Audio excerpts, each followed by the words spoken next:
예, 그럼 문학과 3 이제 1주차 2차 시를 시작해 보도록 하겠습니다. 어, 우리 문학과 삶은 이시수니까 이렇게 1차 시하고 2차 시 이런 형태로 매 주차가 구성되어 있습니다.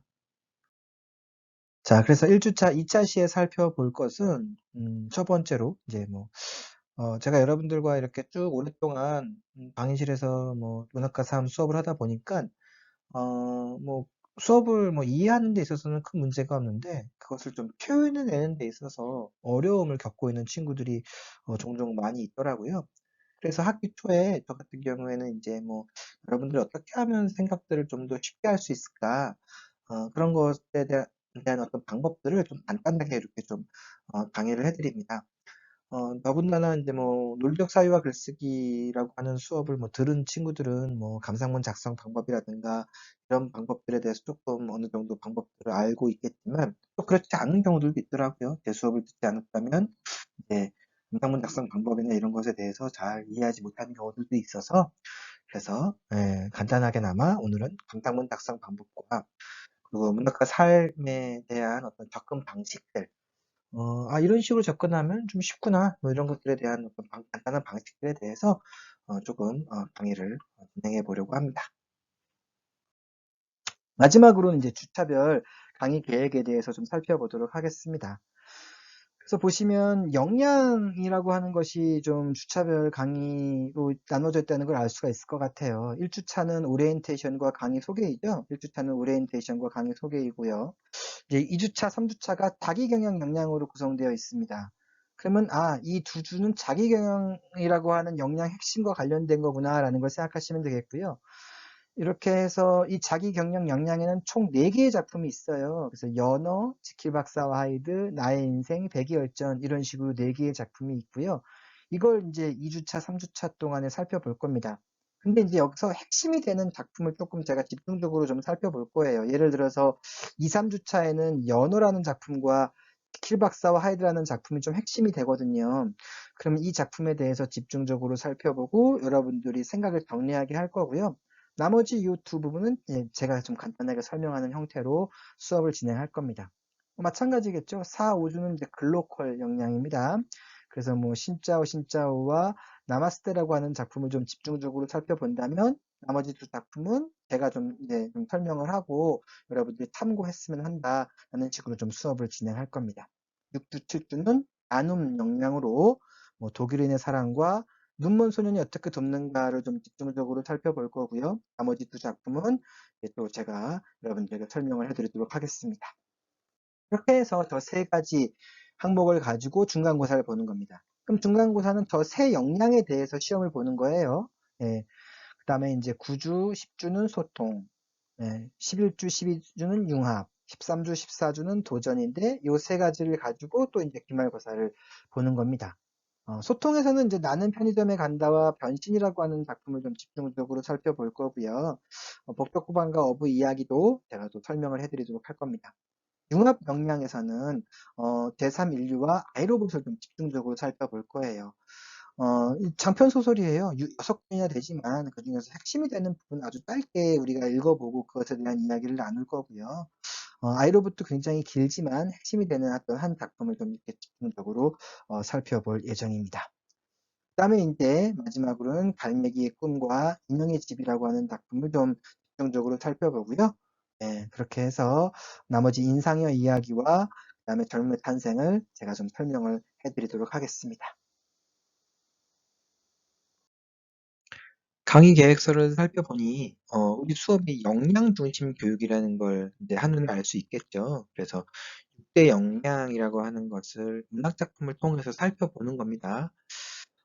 그래서 사실 이제 여러분들이 사전에 여러분들은 이 6대 역량에 있어서 다들 어떤 능력이 뛰어나겠지만 부족함은 혹시 없는가, 어떤 부분에 치우쳐 있지 않은가 이런 것들을 한번 좀 점검해 봤으면 좋겠습니다. 그래서 우리가 이 수업을 통해서 여러분들이 기르고자 하는 어떤 역량들이 다들 이렇게 좀 잘 길러졌으면 하는 게 이 수업의 목표다라는 걸 다시 한번 확인시켜 드리고 싶습니다. 그래서 이제 제가 한 다음 주 2주차쯤 되면 본격적으로 어떤 작품이 시작되기 전에 앞서서 이제 뭐 공지사항이나 혹은 뭐 자료실을 통해서 간단한 어떤 설문조사들, 자기의 어떤 사전 자가 점검할 수 있는 그런 부분들을 한번 이렇게 제가 올려두려고 합니다. 그럼 여러분들이 본격적으로 이제 수업을 듣기 전에 앞서서 간단하게 자가 점검을 해보시고요. 그런 다음에 이 수업이 다 끝날 무렵에 다시 한번 이제 나의 어떤 역량들은 조금 변화가 있었는가 없는가에 대한 자가 진단들을 한번 해본다면 적어도 그 사이에서 여러분들이 무언가 역량을 더욱더 증진시키고자 하는 어떤 노력들이 있지 않을까 그런 생각이 듭니다. 그래서 각자 나름대로 어떤 수업을 통해서 변화되는 지점들을 발견했으면 하는 게 이 수업에서 요구하는 겁니다.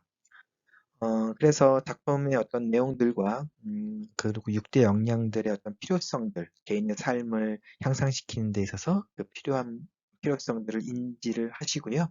그래서 여러분들의 건설적인 미래의 어떤 삶들을 구축해 나갔으면 합니다. 예, 이제 우리가 수업을 진행하다 보면, 여러분들이 이제 어떤 자신들의 의견을 좀 이렇게 제시해보는 그런 시간들이 종종 있을 것 같아요. 그것에 대비해서 좀 간단하게, 감상문 작성에 대한 어떤 유의 사항들을 조금 이렇게 한번 짚고 넘어가도록 하겠습니다. 제가 이 강의를 하는 이유는요, 요걸 집어넣은 이유는 일단 뭐 요즘 학생들 같은 경우는 1학기에 이제 논리적 사유와 글쓰기 수업을 듣고 난 다음에 이 수업을 듣게 되면 그 교재에서 이제 뭐 감상문 작성이라든가 혹은 글쓰기 뭐 자신의 어떤 생각을 표현하는 데 있어서 일반적인 내용들을 조금 알고 있는 학생들이 있을 것 같아요. 근데 또 이제 뭐 조금 학번이 좀 높은 학생들 같은 경우에는 또 그런 부분을 좀 잘 이렇게 잘 이렇게 수업을 듣지 못한 경우들도 종종 있더라고요.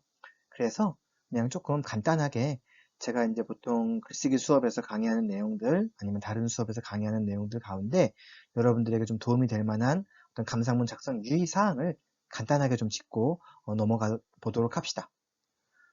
일단 첫 번째 여러분들은 이번 학기에 참 많은 작품들을 읽어야 합니다. 뭐 매주 한 작품이라고 생각을 하시면 될 것 같고요. 그렇다고 뭐 분량이 많은 건 아니에요. A4로 한 4페이지 정도 되는 분량이기 때문에 그렇게 많지는 않습니다. 근데 그것을 조금 이렇게 밀도 있게 읽었으면 좋겠어요. 꼼꼼하게 뭐 밑줄도 쳐가면서 자신들의 생각을 정리해가면서 읽으면 아마 여러분들 충분히 자신의 생각들을 녹여낼 수 있으리라 생각을 합니다. 따라서 여러분들에게 중요한 게 뭐냐면 이제 단순한 작품 해석이라든가 혹은 감상에 머무르는 패턴에서 좀 벗어났으면 좋겠습니다. 우리가 감상을 하라고 하면 아주 많은 사람들이 아직도 이 줄거리를 쓰는 학생들이 있더라고요.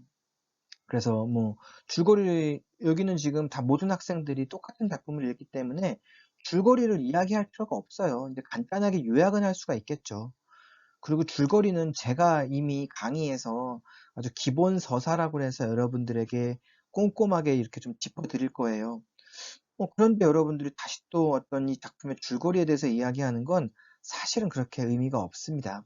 그러니까 줄거리는 이해하고 있되 그 줄거리를 감상문에 포함시키는 것은 그렇게 바람직하진 않습니다. 아니면 뭐 이렇게 중간고사나 기말고사에서 전체 내용에 대해서 뭐 줄거리에 대해서 제가 설명해 보시오라고 하면 그때는 쓸 수 있겠지만 여러분들이 이제 평소에 무언가 짧은 글을 쓴다든가 다른 학생들과 의견을 교환한다든가 이럴 때는 줄거리 당연히 이야기할 필요가 없겠죠. 감상문도 마찬가지인 겁니다. 감상문도 자기가 이 작품에 대한 어떤 깊이 있는 해석을 하는 거지 어떤 줄거리를 다시 들려주는 것은 아니다라는 것을 이해했으면 좋겠습니다. 두 번째, 우리는 이제 여러 작품을 읽겠지만, 여러분들 같은 경우에 이제 뭐 과제를 진행하다 보면, 이제 어떤 작품을 조금 선별해서 이렇게 이야기하는 경우들도 있어요. 그렇다면 해당 작품에 좀 집중적으로 여러분들이 관심을 기울이게 된 이유가 있을 텐데, 그게 바로 여러분들의 가치관과 관심사입니다. 예를 들어서 우리가 이제 2주차에는 자기 경영이거든요. 그럼 자기 경영에서 이제 여러분들이 무언가 자신만의 정체성에 대해서 고민이 많았던 학생은 특히나 이제 그 어떤 자기 연어라든가 아니면 지킬 박사와 하이드라고 하는 작품에 더 관심이 많을 거예요. 그게 바로 자기만의 경험과 가치관이거든요. 또 자기만의 관심사거든요. 그런 걸 동원하셔서 여러분들의 작품에 대해서 이 작품이 나에게 의미가 있다라는 어떤 이유를 밝히는 것. 요게 인제 어떤 여러분들이 어떤 이 글의 감상문을 쓰는 데 있어서 아주 중요한 출발점이라고 저는 생각을 합니다. 특히 감상문의 서론은 이런 식으로 무언가 자신의 경험과 자신의 가치관과 작품을 이렇게 매치시켜 보는 것, 어떤 문제 제기를 하는 것, 그게 매우 중요하겠죠. 그러니깐 이 작품을 그냥 뭐 읽고 '아 이거 재밌어. 교훈이 있네.' 뭐 이런 식으로 어떤 파악하는 게 아니라 '내가 왜 이 작품에 관심을 기울이게 되었을까? 내가 이전에 경험한 건 무엇일까?'라는 어떤 생각에서 좀 출발을 해서 감상문을 작성하게 된다면 아마 좋은 감상문을 쓸 수가 있겠죠. 예. 세 번째로는 이제 깊이 있는 해석인데요. 깊이 있는 해석이란 무엇이냐면 그렇다고 여러분들이 뭐 글쓰기의 전문가도 아니고 또 뭐 감상문 뭐 아주 수필가도 아니에요. 그렇지만 여러분들이 해야 될 일이 딱 하나 있습니다. 바로 이 깨침이라는 거예요, 깨침. 깨침은 뭐냐면 다른 사람이 발견하지 못한 것을 내가 발견했다는 거예요. 다른 사람이 발견하지 못한 어떤 의미 있는 그런 부분들이 있을 거예요. 예를 들어서 뭐가 있을 수 있을까요? 만약에 여러분들이 어떤 음악을 듣는다면 대부분 그 음악에 대해서 사람들은 뭐 그 어떤 가수의 어떤 목소리라든가 아니면 뭐 가사라든가 아니면 어떤 그 뭐 후렴구 이런 거에 집중을 해서 그 음악을 감상을 할 텐데 어떤 학생은 그게 아니라 이 도입부가 지니고 있는 어떤 의미에 대해서 이렇게 감상을 할 수도 있어요. 그렇다면 그건 다른 사람이 발견하지 못한 자기만의 아주 독특한 어떤 시점, 뭐 관점 이럴 수가 있겠죠. 어 그런 걸 동원해서 여러분들이 무언가를 감상한다면 그 자체로 매우 참신하고 또 어떤 다른 사람들이 발견하지 못한 새로운 나만의 깨침이다라고 생각하시면 될 것 같습니다. 예. 그래서 아마 그것은 개인적인 어떤 취미들이라든가 개인적인 관심사에서 출발하는 것이다라고 생각하시면 될 것 같아요. 자, 또 하나 인제 깨침의 요소인데요. 그렇다면 '난 어떻게 다른 사람이 발견하지 못한 걸 발견할 수 있을까?' 그건 제가 어찌 보면 여러분들의 전공과도 관련되어 있는 것 같아요. 여러분들은 전공이 다 달라요. 뭐 어떤 뭐 영화를 전공하는 친구들도 있고 음악을 전공하는 친구도 있고 경영학, 뭐 법학 다 전공하는 게 다른데 그렇다면 자기의 어떤 전공과 관련되어서 여러분들은 이미 무언가 좀 집중적으로 생각하는 부분, 집중적인 어떤 관심도들이 있습니다. 그럼 그런 걸 동원하셔서 여러분들이 무언가 파고들고 해석을 한다면 굉장히 사실은 깊이 있는 어떤 감상 활동을 할 수가 있고 또 어떤 이론적인 근거들도 충분히 마련될 수 있으리라고 생각을 합니다. 그 또 인제 조금 전에 이야기했듯이 여러분들 어떤 각자의 어떤 경험과 생각들이 분명히 있을 겁니다.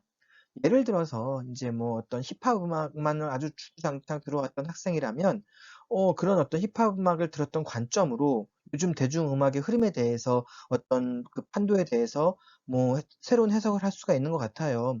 요즘 보니깐 뭐 한 재작년부터인가 계속해서 인제 트로트가 뭐 이렇게 지상파에서 이렇게도 많이 인기를 끌고 있더라고요.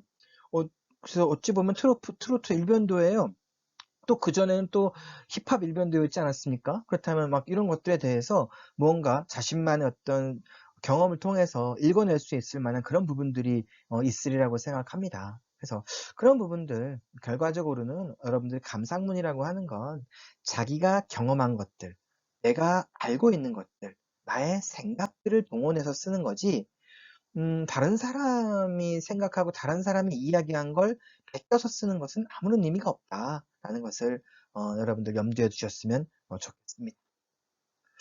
또 하나 감상문이라고 하는 것은 어찌 보면 인제 여러분들이 무언가를 감상하지 않습니까? 음악이든 책이든 뭐 영화든 드라마든 감상을 할 텐데 그것들이 지니고 있는 가치가 분명히 있을 거예요. 그 책이 나에게 왜 관심이 있는가? 제3인류라고 하는 그 책이 나에게는 왜 그토록 관심이 있고 어떤 나에게 어떤 가치가 있는가라는 것을 이야기할 수가 있겠죠.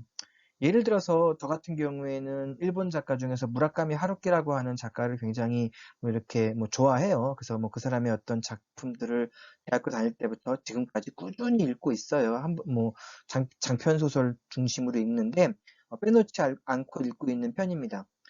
빼놓지 않고 있는 이유가 그 무라카미 하루키가 갖고 있는 어떤 세계관이 제가 갖고 있는 어떤 세계관과 쪼끔 유사한 어떤 그런 부분들이 있는 것 같더라고요. 어떤 세상은 하나의 어떤 관념으로 이루어져 갇혀 있지 않고 여러 가지 관념들이 동시다발적으로 이렇게 공존하고 있는 것이다라고 하는 게 어찌 보면 하루키가 지니고 있는 세계관인데 저 역시 좀 그렇게 생각해요. 그래서 제 내면 세계도 뭐 하나의 관념, 하나의 가치관으로만 이렇게 언제나 유지되는 것 같지만 여기에도 수많은 다른 관념들이 개입되고 있는 것이다라는 생각을 저는 가끔 하거든요. 그래서 어떤 그 작품이라든가 그 작품을 쓴 작가가 주장하는 어떤 가치관들이 독자가 그리고 그것을 즐기는 사람의 어떤 가치관과 만났을 때 어떤 의미들이 있을 거예요. 그 의의들. 근데 때로는 그 내가 지니고 있는 가치관에 도달하지 못했을 때는 그 작품의 한계의 점에 대해서도 사실 어떤 이야기들을 할 수가 있겠죠. 그래서 내가 아무리 좋아하는 작가라고 하더라도 이번 작품은 좀 한계가 있는 것 같아. 이번 작품은 아주 가치가 있어. 라는 식의 어떤 비평적인 견해들도 포함시킬 수 있는 게 감상문이라고 생각을 합니다. 그런 것들이 바로 울림이에요. 울림이라고 한다는 건 이제 울림통이죠. 뭐 기타에 울림통이 있지 않습니까? 줄을 탱 하면은 이제 쥐잉 하고 이제 울리잖아요. 마찬가지예요. 내가 무언가 감상을 했을 때, 이 작품이 지니고 있는 가치와 의의에 대한 이야기를 한다면 그것이 울려 퍼져서 다른 어떤 사람들에게도 영향을 끼칠 수 있다는 거겠죠. 그런 의미에서 여러분들이 어떤 감상 활동을 하는 게 좋지 않을까라는 생각이 듭니다. 그래서 여러분들이 어떤 작품을 감상하기 위해선 조금 전에 이야기했듯이 1번에서 이야기했듯이 좀 밀도 있게 꼼꼼하게 작품을 좀 이렇게 감상했으면 좋겠습니다. 그래서 구체적인 장면과 구체적인 대사와 구체적인 행동들, 구체적인 공간들 이런 것들에 관심을 갖고 여러분들이 조금 그 어떤 문학 작품들을 읽어 나갔으면 좋겠어요. 문학 작품 이외에 이제 뭐 어떤 영상물이라면 이런 음악들도 포함되어 있을 수가 있겠죠. 혹은 어떤 색감들도 시각적인 부분들이 제시되어 있다면 색깔들도 함께 우리가 좀 살펴볼 수가 있겠죠. 꼼꼼한 분석 속에서 아마 이런 어떤 자신만의 어떤 가치관들, 어떤 깨침, 울림의 요소들을 발견해낼 수 있지 않을까라는 생각이 듭니다. 이런 것들이 여러분들 지켜진다면 저는 여러분들만의 어떤 독특한 시각으로 나만의 어떤 작품 바라보기가 가능하다고 생각을 합니다. 제가 여러분들이 모두 엄청난 비평가가 되라는 건 아닙니다. 하지만 적어도 여러분들이 어떤 작품을 읽고 줄거리를 재탕하는 사람이 되진 않았으면 좋겠습니다. 적어도 여러분들이 어떤 작품을 읽고 다른 사람이 이야기한 것을 그냥 그대로 똑같이 이야기하는 사람이 되지 않았으면 좋겠습니다. 여러분들 생각과 다른 사람의 생각이 비슷할 수는 있습니다. 비슷한 점을 발견하는 것도 중요합니다. 하지만 비슷한 것 이외에 또 다른 어떤 요소가 있다면 그 부분을 적극적으로 한번 밝혀보고 드러내는 것. 저는 그것이 어찌 보면 작품 감상에 있어서 가장 핵심이지 않을까라는 생각이 듭니다. 예, 문학을 이해하는 데 있어서 뭐 여러분들이 조금 이렇게 동원할 수 있을 만한 아주 간단한 개념이에요. 그래서 뭐 이런 거 하나 정도 알고 있으면 조금 쉽게 문학 작품을 다른 시선에서 바라볼 수 있지 않을까라는 생각에서 일단 뭐 예로 이렇게 제시해 봅니다.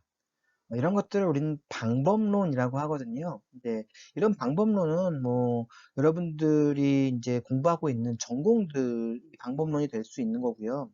예를 들어서 뭐 철학을 전공하면 철학적인 방법론, 또 뭐가 있을까요? 경영학을 전공하면 경영학적인 방법론, 사회복지학을 전공하면 뭐 사회복지학적인 어떤 시선, 방법론을 갖고 문학 작품을 바라보는 거겠죠.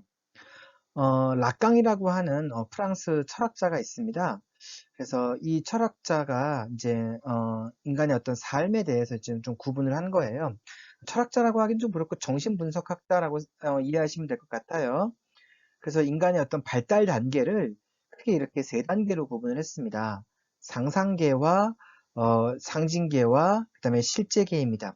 그래서 우리가 알고 있는 어떤 상상이라는 단어, 그리고 상징이라는 단어, 그리고 실제라는 단어, 이런 것들과도 이렇게 좀 관련되어 있는 부분들도 있고요. 이런 걸 동원하셔서 여러분들이 무언가를 이야기할 수 있을 거예요. 그래서 상상계는 말 그대로 이제 상상의 단계라는 뜻이에요. 그래서 허구의 세계예요. 그래서 아주 쉽게 이해하자면 이제 어린아이예요. 어린아이의 세계라고 생각하시면 됩니다. 그래서 이제 어린아이들이 이제 거울에 비친 자신의 모습을 보고 이렇게 되게 즐거워해요.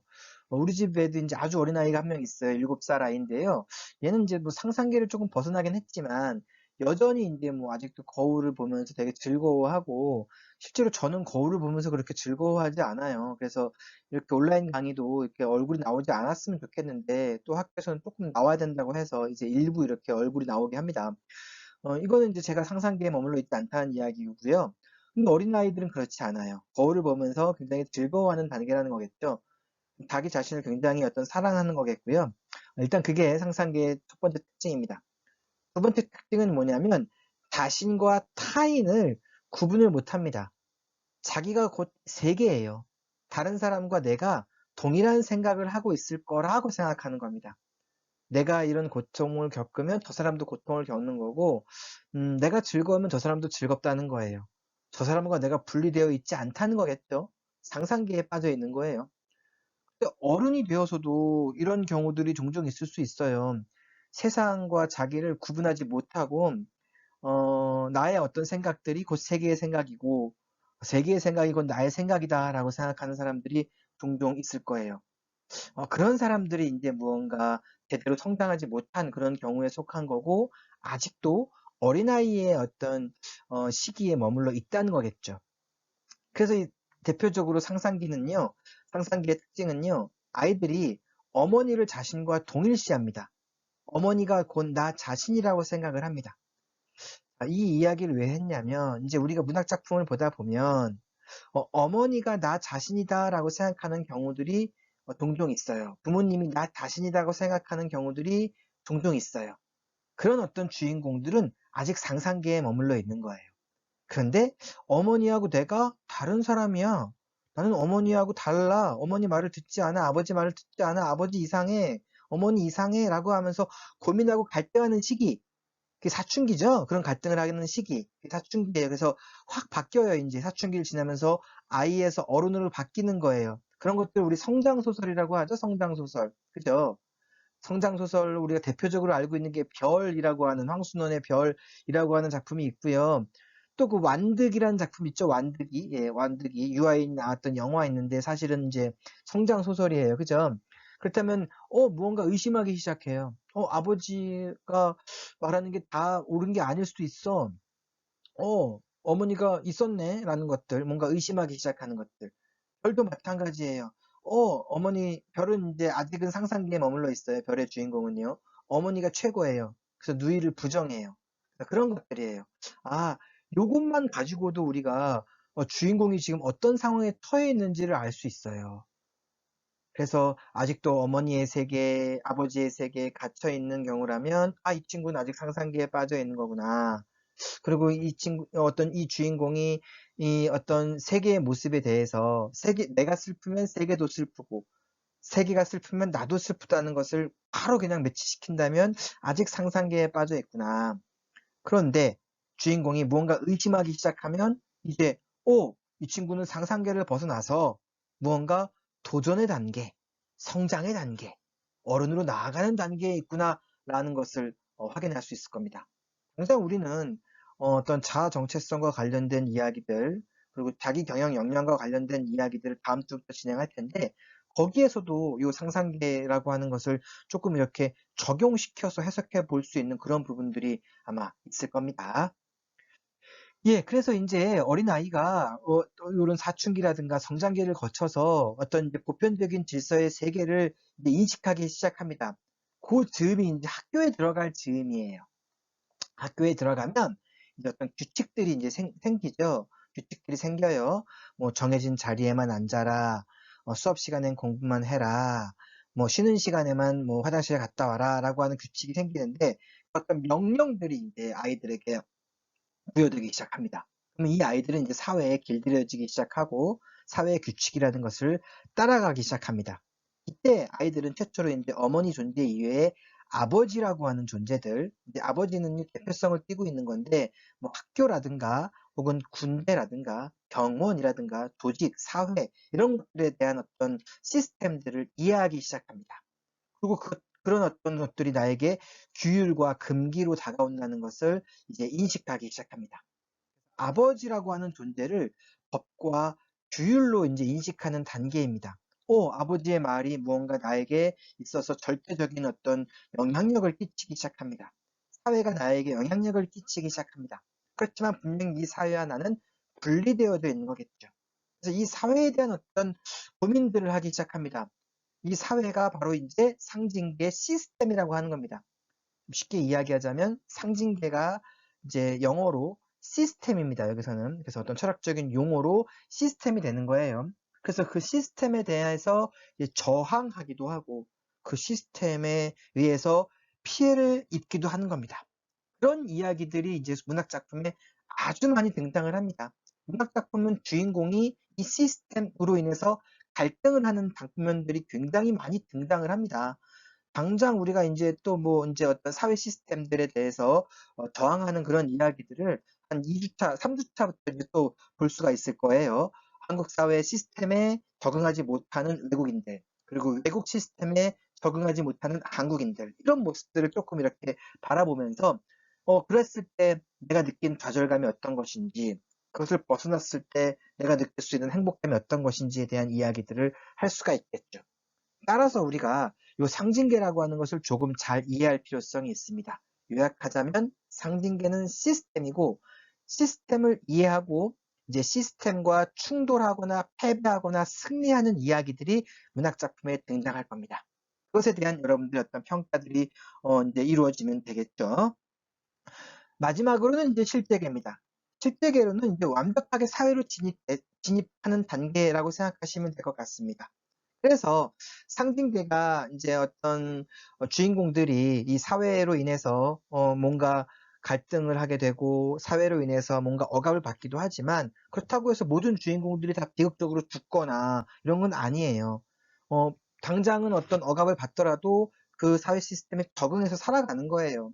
이 사회는 사실 어떤 면에서는 그렇게 무언가 나를 억압하는 존재, 절대적인 존재들이 있는가 하면 무언가 또 내가 자유를 느끼면서 행복감을 느끼는 그런 상황들도 있는 거예요. 그래서 뭔가 예를 들어서 그냥 쉽게 이야기하자면 뭔가 악이 있다면 선도 있는 거겠고 그러한 것들이 공존하면서 나는 거기서 실제로 그냥 살아가는 겁니다. 그래서 우리는 살아가는 거예요. 우리가 뭐 악만 있다고 해서 죽을 수는 없는 거고 선만 있다고 해서 또 살 수는 없는 겁니다. 그런 어떤 공존의 어떤 어울림 속에서 우리가 어떤 식으로 살아가느냐. 결과적으로 문학과 삶이라고 하는 것은 바로 삶의 문제라는 거예요. 이 실제계 우리가 어떤 식으로 살아가는 방법들을 터득하냐는 겁니다.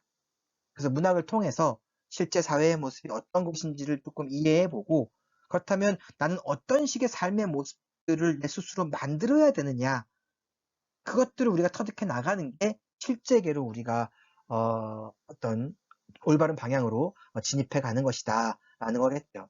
만약에 나만의 어떤 삶의 방식들을 터득해내지 못하면 우리는 실제계에 진입하지 못하고 상징계에 머물면서 언제나 고민만 할 수밖에 없는 거겠고 언제나 좌절만 할 수밖에 없는 그런 것일 수도 있습니다. 그래서 여러분들이 뭐 이러한 개념들을 조금 이렇게 조금 이해하시면 문학 작품을 이해하는데 앞으로 더 도움이 되리라 생각해서 간단하게 이 개념들을 이렇게 설명해 봤습니다. 이 개념이 좀 어려워서 제가 수업 시간에 어떤 문학 작품이 나오면 항상 이게 상상계다, 이게 상징계적인 어떤 갈등이다, 이게 실제계로 진입하는 것이다 라는 식의 설명들을 앞으로 계속 조금 이렇게 보충해 드리도록 하겠습니다. 예, 우리가 온라인으로만 이렇게 수업을 진행하다 보니까 제가 학생들이 지금 이 수업을 잘 듣고 있는지 어떤지를 잘 몰라서 지난 학기부터는 좀 상담을 좀 적극적으로 하고 있어요. 그래서 중간고사 이후에 제가 개별적으로 좀 여러분들과 상담을 진행하려고 합니다. 전화 상담을 좀 우선적으로 하려고 해요. 그래서 중간고사 이후에 여러분들에게 화요일 오후에 전화를 제가 할 거예요. 그러면, 아, 이건 유창민 선생님이 전화한 거구나라고 생각하시면 될 것 같고요. 만약에 여러분들이 따로 신청을 하면 화요일 오후에 저는 연구실에 뭐 있을 수 있으니까 아니면 다른 날 오후에 연구실에 있을 수 있으니까 연구실 및 상담실에서 대면 상담도 가능합니다. 상담 내용은 이제 중간고사 답안지를 좀 우선적으로 살펴볼 거고요. 그리고 아까 4주차, 5주차 중에서 택 1 해서 무언가 어떤 과제를 제출하라고 했잖아요. 그 중간 과제에 대해서도 여러분들 이제 제출한 것을 어, 토대로 해서 여러분과 좀 상담을 진행해 보려고 합니다. 그 밖에도 뭐 답안지 작성 방법이라든가 아니면 뭐 대학에서의 글쓰기 또 여러분들 친변과 관련된 상담도 진행할 수 있으니까 여러분 좀 편안하게 어떤 상담에 임했으면 좋겠습니다. 이렇게 제 목소리를 들어보니까 제가 뭐 상담하는 데 있어서 여러분들 막 거리낌이 있고 여러분들 막 거부하고 왜 나 찾아왔어 이렇게 하지 않아요. 예, 전 여러분들과 이야기 나누는 걸 굉장히 좋아하거든요. 사실 제가 그렇게 개인적인 어떤 시간들이 많지 않아서 여러분들과 함께하는 시간을 저는 개인적인 시간이라고도 생각을 해요. 그러니까 편안하게 어떤 상담에 여러분들이 임해 주었으면 좀 좋겠습니다. 네, 이상으로 이제 1주차 두 번째 2차 시 강의를 마치도록 하겠습니다. 지난번과 마찬가지로 하여튼 강의 1주차는 강의 계획서 전체를 좀 숙지하는 게 중요하겠고요. 강의 목표와 어떤 진행 방식을 여러분들이 나름대로 잘 숙지했으면 좋겠습니다. 지난번에도 말씀드렸듯이 언제든지 저에게 시스템, 메일, 그리고 핸드폰을 통해서 저에게 연락을 주시면 여러분들과 적극적으로 의사를 나누도록 하겠습니다. 예, 이상으로 문학인문교양학부 유창민 교수였습니다.